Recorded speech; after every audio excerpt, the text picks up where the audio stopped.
Even तो मेरे पास ये सब नहीं है, मैं फिर भी एक माँ बन सकती हूँ, मैं फिर भी प्रेग्नेंट बन सकती हूँ, फिर भी बच्चे दे सकती हूँ।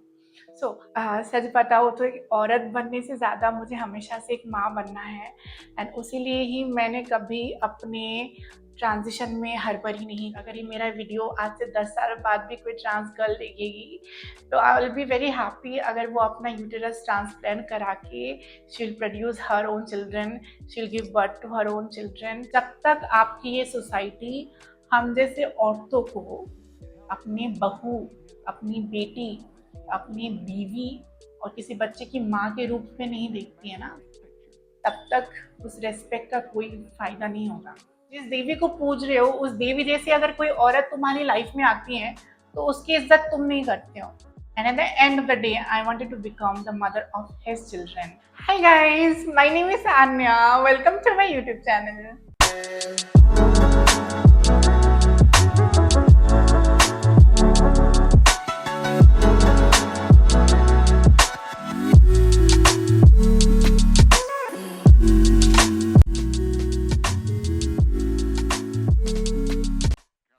Today's video is going to be a very serious topic.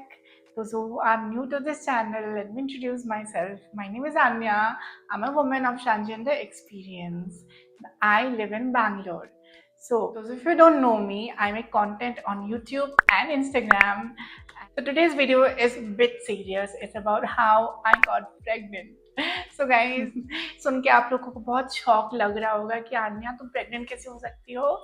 So currently I'm not pregnant, but I'm gonna be pregnant, and this video is about that. So इस वीडियो को बनाने के पहले मैंने बहुत सारा रिसर्च किया है. Of course, being a transgender woman, I have a lot of knowledge about trans people, but yet things are evolving with time. New researches, new technologies are coming in the market. तो इस video को बनाने के पहले मैंने अपने आप को अच्छे से एडुकेट किया है एंड मैंने इस वीडियो को डिवाइड किया है 2 पार्ट्स में. Number 1 science. मैं साइंस के हेल्प से आपको ये बताने वाली हूँ कि मैं प्रेग्नेंट कैसे बन सकती हूँ. And second, I am gonna justify my facts with mythology. So stay tuned for my video number 8. बहुत सालों से लोग हमको ये क्वेश्चन पूछते रहते हैं कि तुम लोगों के पीरियड्स होते हैं कि नहीं है. तो अब तक तो आप लोगों को पता चल गया होगा कि हम लोगों को पीरियड्स नहीं होते हैं. And not just periods, we do not have an uterus, we do not have ovaries. So of course बच्चे कैसे होंगे? This are the bare minimum to produce a kid, right. And इसलिए लोगों को बहुत कंफ्यूजन होता है कि आप लोग बच्चा कैसे प्रोड्यूस कर सकते हो. इवन तो मेरे पास ये सब नहीं है, मैं फिर भी एक माँ बन सकती हूँ, मैं फिर भी प्रेग्नेंट बन सकती हूँ, फिर भी बच्चे दे सकती हूँ. आप लोगों को मैंने अपने पहले वाले वीडियोस में बताई था, जब मैं 13 साल की थी I went through a male puberty. तो जब मैं उस मेल प्यूबर्टी से गई थी मेरे अंदर गैमेट्स प्रोड्यूस हुए थे. अभी गैमेट्स दो तरीके के होते हैं, there is sperm and there is eggs. And most of you know this. जब मैं टीनेजर थी मेरे अंदर स्पर्म प्रोड्यूस हुआ था. ये बताते हुए मुझे आपको बहुत अनकंफर्टेबल लग रहा है, but this is the harsh truth. जब मैं टीनेजर थी my body produced sperms and thank God मैंने उस टाइम में कोई HRT नहीं लिया था, तभी मैंने अपना सेक्स रीअसाइनमेंट नहीं करवाया था, क्योंकि मुझे हमेशा से एक माँ बनना था. सच बताओ तो एक औरत बनने से ज़्यादा मुझे हमेशा से एक माँ बनना है. एंड उसीलिए ही मैंने कभी अपने ट्रांजिशन में हड़बड़ी नहीं की. मैं एक स्टेप से एक स्टेप में धीरे धीरे गई. So initially when I was a teenager I decided कि before I transition, before I do my sex reassignment, I will store my gametes. By gametes I mean sperm. So I went to a fertility clinic in Kolkata where I stored my gametes in the bank, जिसके लिए मुझे हर साल 12,000 रुपये भरने पड़ते हैं. और I think अभी 5-6 साल के ऊपर हो गया है, अभी उसका रेट और ज़्यादा हो गया होगा. ऑफकोर्स ये सब जो टेक्नोलॉजी से बहुत एक्सपेंसिव है. I am particularly talking about trans women. Even trans men can also store their eggs in a bank if they want to. I know India में बहुत लोग ये नहीं करते हैं बिकॉज बहुत लोग ऐसा सोचते हैं कि बच्चे तो बच्चे होते हैं, अपने खून का हो या अपने खून का ना हो. इनफैक्ट मेरी थिंकिंग ऐसे कभी नहीं थी. Initially when I started transitioning I was like मुझे अपने जैसा दिखने वाला बच्चा ही चाहिए, बट वो थिंकिंग विद टाइम बदल गई, मैं आपको बताने वाली हूँ इस वीडियो में। अभी आप लोग बोलोगे गैमेट तो स्टोर कर लिया, अभी how will you become pregnant out of it, do you have a uterus? तो आप लोगों को पता ही होगा कि बच्चे कैरी करने के लिए एक औरत को यूटेरस की जरूरत होती है, जो ट्रांस वुमेन में नहीं होता है। इनफैक्ट मेरे पास भी नहीं है। अभी बहुत सारे ऐसे क्लिनिकल ट्रायल्स चल रहे हैं। इस दुनिया में ऐसी भी औरतें हैं who are cisgender by birth and they do not have an uterus. तो ऐसे औरतों को प्रेग्नेंट बनाने के लिए ऐसे ट्रायल्स चल रहे हैं जहाँ पे एक अच्छे डोनर से लेके यूटेरस ट्रांसप्लांट किया जाता है एंड उससे बच्चे पैदा किए जाते हैं। बट वो चीज़ अब भी एक्सपेरिमेंटल है, अभी ट्रायल में चल रही है, कुछ सक्सेस आया है। I feel from my research आज से 10-15 साल बाद trans women can also carry their own children. तो ऑफकोर्स मेरी एज आज से 10 साल बाद ज़्यादा नहीं होगी, I can also have this opportunity to carry my own child, but I feel मुझे वो नहीं करना है। Being a trans women I feel this life is very precious. ये जो जिंदगी मुझे मिली है, एक दूसरा चांस मुझे मिला है। सो मैं इसके साथ कोई एक्सपेरिमेंट नहीं करना चाहती। मुझे अपने अंदर यूटेरस डाल के बच्चा नहीं पैदा करना है। बट हाँ, अगर ये प्रोसेस बहुत इजी होता, शायद मैं इसको कंसिडर करती। अगर ये मेरा वीडियो आज से 10 साल बाद भी कोई ट्रांस गर्ल देखेगी तो I will be very happy अगर वो अपना यूटेरस ट्रांसप्लांट करा के she will produce her own children, she will give birth to her own children. But वो टेक्नोलॉजी बहुत नया है, बट इम्पॉसिबल भी नहीं है। इसका मतलब this is coming up. If you are a trans person who is watching this video and आपको भी अपने बायोलॉजिकल बच्चे चाहिए फ्यूचर में, तो आप मेक श्योर करो कि पहली बात आप अपने ट्रांजिशन के पहले जाके अपने गैमेट्स बैंक में स्टोर करा लो। And by bank I mean fertility banks which are actually hospitals and not literal banks. Secondly आपको मेक श्योर करना है कि आप HRT में जाओ, उसके पहले जाके अपना गैमेट स्टोर करा लो, बिकॉज HRT में आने के बाद आपका स्पर्म या आपका एग बहुत हद तक डैमेज हो जाता है, तो उसमें मोर्टेलिटी नहीं रहेगी कि आप उसको जाके स्टोर करा सकते हो। Number 3 factor is money. पैसे का भी बहुत बात है। ऐसे जब आप अपने स्टोर करा लिया, वहाँ तक खत्म नहीं हो जाता। फ्यूचर में आपको उसको फर्टिलाइज कराना है फ्रॉम ए डोनर गैमेट, फिर यू नीड ए सरोगेट। अगर आप एक ट्रांस वुमेन हो, ऑफकोर्स आप अपने पेट में बच्चा नहीं ले सकते हो, तो you need a surrogate. For example in my case I had a discussion with my own sister, she is not married and she does not want her own kids.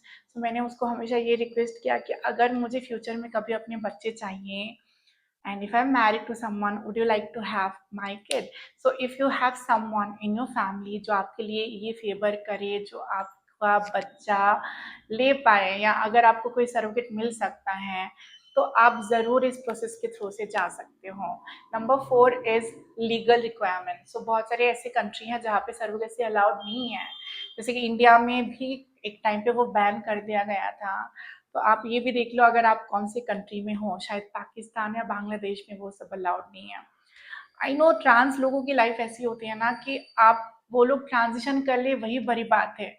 अपना गैमेट स्टोर करना, future में बच्चों के बारे में सोचना, वो बहुत दूर की बात होती है। बट मेरे लिए एक माँ बनना बहुत इंपॉर्टेंट था, इसलिए मैंने वो बहुत पहले से ही इसकी प्लानिंग करके रखी है। जैसा कि मैंने आप लोगों को बताया कि मेरी हमेशा से ऐसी थिंकिंग थी कि मुझे अपने बायोलॉजिकल बच्चे चाहिए, एंड वो थिंकिंग एक टाइम के बाद बदल गई when I fell in love for the first time in my life. Last year I was dating someone. If you follow me on Instagram, you must have seen him on my Instagram. So we both are the kind of person जिसको बच्चे चाहिए। तो वो बच्चों वाला discussion of course आया था, and I was so much in love with that person कि I decided even if I have stored my gametes in a bank, I will not use them. अगर there is a situation of having kids, I will have his own kids, his biological kids who look like him, and at the end of the day I wanted to become the mother of his children. So मैंने बाद में realise किया ये जो biological बच्चों वाला obsession था मेरा, वो बचपन का ऑब्सेशन था। और जब आप किसी को सच में प्यार करते हो ना, आपको फर्क नहीं पड़ता, क्योंकि बच्चे बच्चे होते हैं। आप दूसरों के हो या अपनों के हो, अगर वो बच्चा आपको माँ बुलाएगा, आप उसको इतना ही प्यार करोगे। So anyway, as I have stored my gametes in a bank, मैंने डिसाइड किया है कि of course I will use them at certain point of my life. आज जो ये मैं काम करती हूँ, इतना हार्ड वर्क करती हूँ, whether it comes to content creation or my corporate life, is because I want to build a really bright future for me. I want to have a family myself. So अगर मेरे बाद मेरी next जो trans लड़कियां आने वाली हैं हमारी कंट्री में, I also want them to have a bright future. ये बात हमेशा याद रखिए, जब कोई लड़का आपको जेन्युइनली प्यार करेगा, वो आपको प्यार करेगा, आपकी एबिलिटी को नहीं कि आप बच्चा दे पाओगे कि नहीं। I feel one great thing about being trans woman is, मुझे पता लग जाता है कौन सा लड़का मुझे पसंद करता है और कौन सा लड़का मेरे बॉडी को। But when it comes to cisgender women, उनको कभी पता ही नहीं चलता है कि this guy is really into me और is into me because I can give him his children. मैं सारे लड़कों को यहाँ पे टारगेट नहीं कर रही हूँ, बट लड़कों का ऐसा एक बहुत थिंकिंग रहता है कि हमको क्या करना होता है, we just have to make her pregnant, उसको ही बच्चा देना होता है।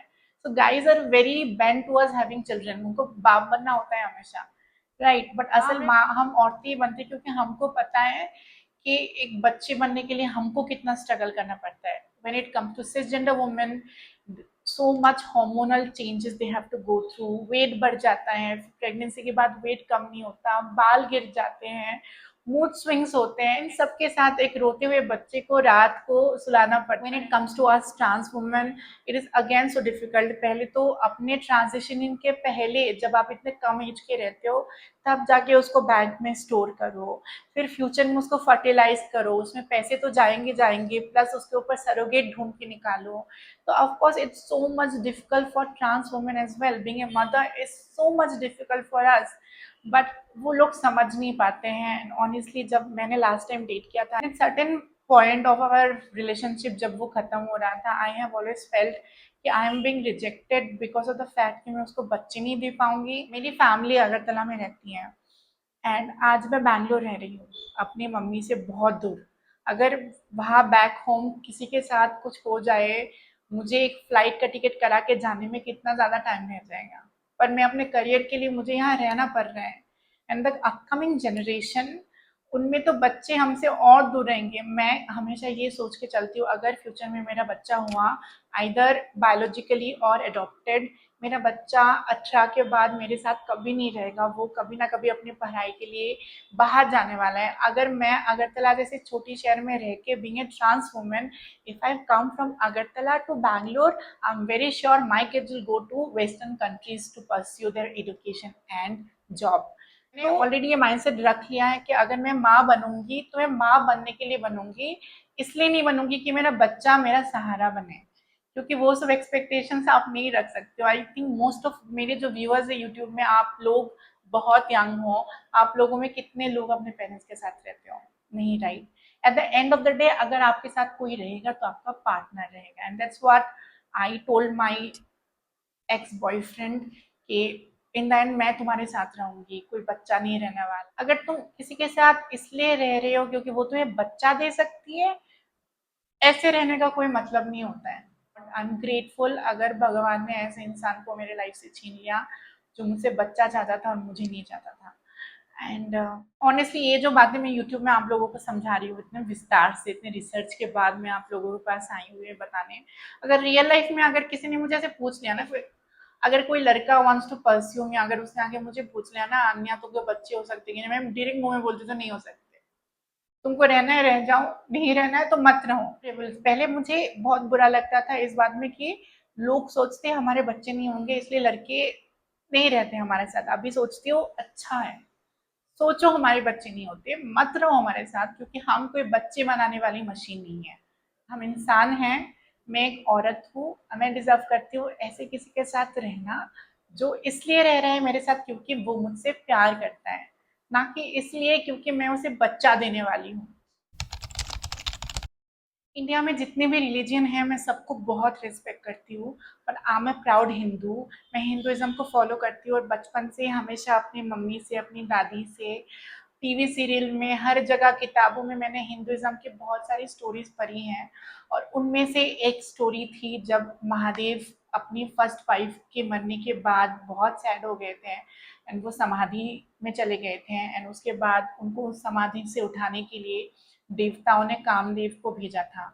और जब कामदेव ने महादेव के ऊपर तीर चलाई थी, तो उससे गुस्सा होके महादेव ने कामदेव को भस्म कर दिया था।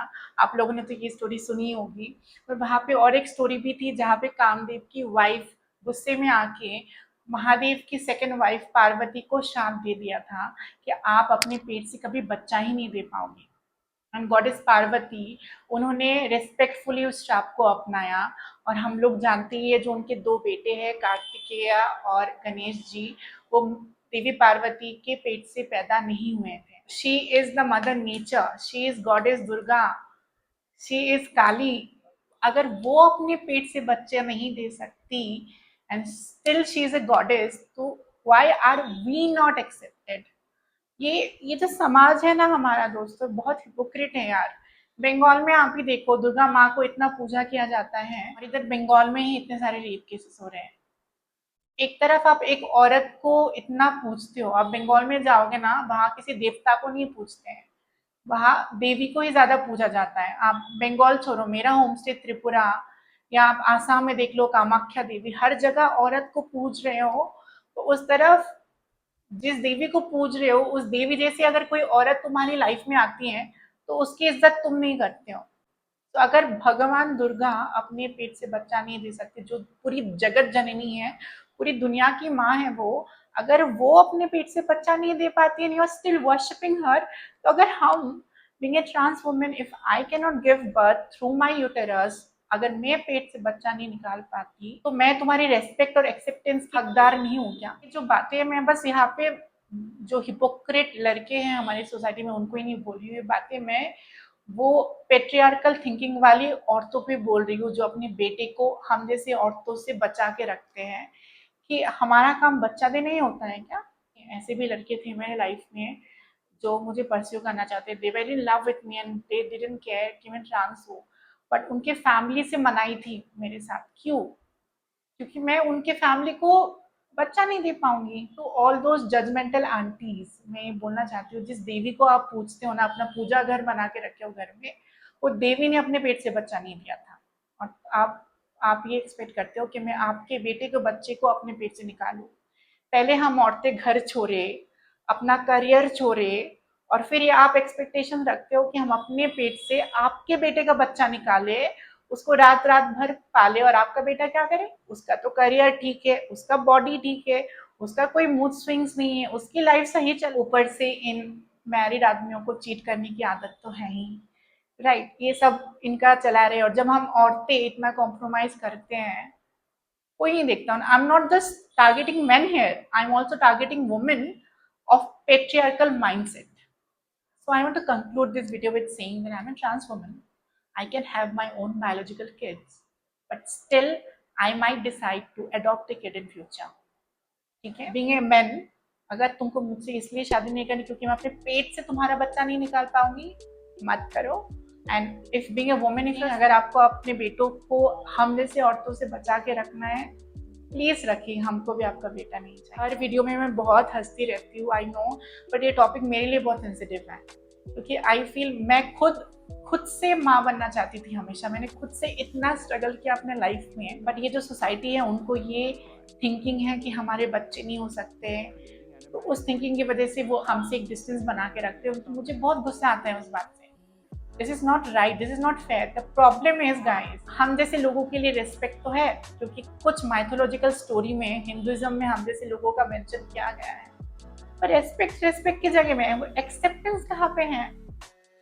जब तक आपकी ये सोसाइटी हम जैसे औरतों को अपनी बहू, अपनी बेटी, अपनी बीवी और किसी बच्चे की माँ के रूप में नहीं देखती है ना, तब तक उस रेस्पेक्ट का कोई फायदा नहीं होगा। मेरा जो ये चैनल है, इसका मेन एम ट्रांस लोगों को रेस्पेक्ट दिलाना नहीं है। रेस्पेक्ट है, मैं कमा लूंगी, मैं अच्छा काम करती हूँ, अच्छे पैसे कमाती हूँ, अच्छी दिखती हूँ, अच्छे से बात करती हूँ, रेस्पेक्ट है। पर मेरा मोटो यहाँ पे एक्सेप्टेंस का है। तब तक एक्सेप्टेंस नहीं मिलती सोसाइटी से, तब तक उस रेस्पेक्ट का कोई फायदा नहीं है। तो उसी के साथ मैं इस वीडियो को ख़त्म करती हूँ। नेक्स्ट वाला टॉपिक बहुत इंटरेस्टिंग होने वाला है। वीडियो में मैं अपने लव लाइफ के बारे में डिस्कस करती हूँ एंड आई थिंक उस डिस्कशन से बहुत सारे ट्रांस लोगों को बहुत फ़ायदा होगा, क्योंकि आई नो ये जो जनरेशन की ट्रांस लड़कियाँ हैं ना, इन्होंने सब कुछ फाइट कर लिया है। इन्होंने अपने फैमिली के साथ फाइट किया है, फैमिली ने एक्सेप्ट किया। इन लोगों ने अच्छे से अपने आप को एडुकेट किया है, अच्छे से जॉब ली है अपने आप के लिए, सब कुछ सही चल रहा है, बट एक जगह पे वो लैक कर रहे हैं, दैट इज लव लाइफ। इसलिए मेरा नेक्स्ट वीडियो है मेरी लव लाइफ के बारे में, जहाँ से आप लोग सीख सकते हो कि मैंने जो गलतियां की आप लोग वो ना दोहराओ। तो उसके साथ ये वीडियो मैं खत्म करती हूँ। आज का टॉपिक बहुत सीरियस था। Thank you guys for watching this video. More such interesting topics are coming on my channel, so stay tuned. See you in my next video. Bye.